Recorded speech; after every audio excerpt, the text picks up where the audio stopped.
বিরতির পর ফিরে আসলাম। রিকশা চালকের বাড়িতে আক্রমণের অভিযোগ, ঘটনা রাজধানীর সংলগ্ন বিচারবন এলাকায়। ঘটনায় রীতিমতো চাঞ্চল্য। গরিবদের বাড়ি এবং দোকানে হামলার অভিযোগ উঠে এসেছে। তারই মধ্যে রিকশা চালকের বাড়িতে আক্রমণ করা হয়েছে, হামলা করা হয়েছে, যার অভিযোগ উঠে এসেছে রিকশা চালকের পরিবারের পক্ষ থেকে। এবং রীতিমতো তারা সর্বশান্ত হামলার ঘটনাতে রিকশা চালকের বাড়িতে হামলা বিচারবন সংলগ্ন এলাকায়। বিচারবনে কার্যত ঘটনা সংঘটিত এবং ব্যাপক চাঞ্চল্য স্থানীয় এলাকায়। রিকশা চালকের বাড়িতে আক্রমণের ঘটনার কি অভিযোগ উঠে এসেছে শুনুন।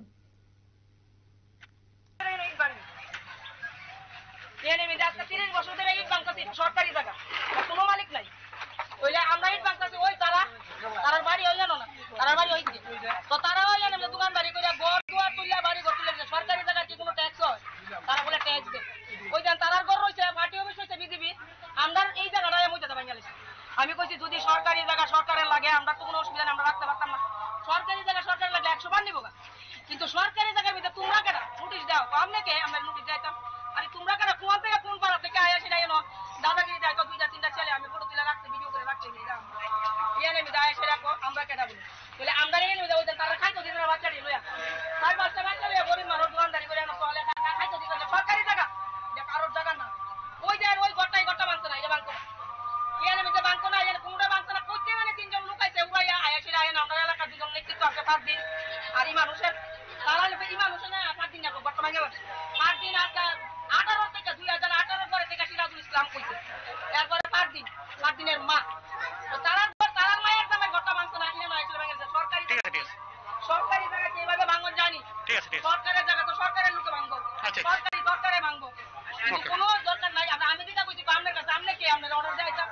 আরে বেটা তুই কোথেকে আইছ? আমার পাড়ার মিডিয়া আমার আমি কেন আমার পাড়ার মিডিয়া আমি কেন বলে এখন কেন আইছে? কোন দাদা দাদা আমার কেন নিয়ে আইছে?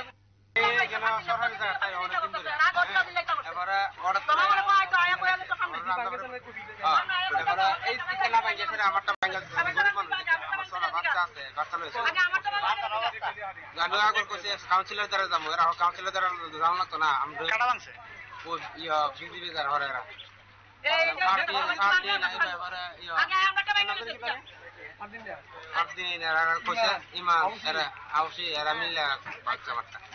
আর আপনার লগে পাশে যেগুলো আছে এডি ভাঙছে না, এডি কি তারা নিজস্ব জায়গা না এডিও সরকারি জায়গা? এডিও সরকারি জায়গা, সব এডি সরকারি জায়গা, এটা পুরাটা সরকারি জায়গা। তুমি কিটা করো? আমি রিকশা চালাই। নাম কি? কি মনে হয় এটা কে করতেছে তারা? আপনারা শুনলেন রিকশা চালক এবং তার পরিবারের পক্ষ থেকে যে অভিযোগ উঠে এসেছে, কার্যত সরকারি জায়গা এবং সেই জায়গার উপরে নির্মাণ কাজ, বাড়ি, সমস্ত কিছুকে কেন্দ্র করে এই হামলার ঘটনা চলে এবং যাকে কেন্দ্র করে রিকশা চালকের পরিবার এবং সংশ্লিষ্ট এলাকায় ব্যাপক চাঞ্চল্য ছড়িয়ে পড়ে আজ বিচারবন এলাকায়। একটা বিরতির পর ফিরছি, সঙ্গে থাকুন।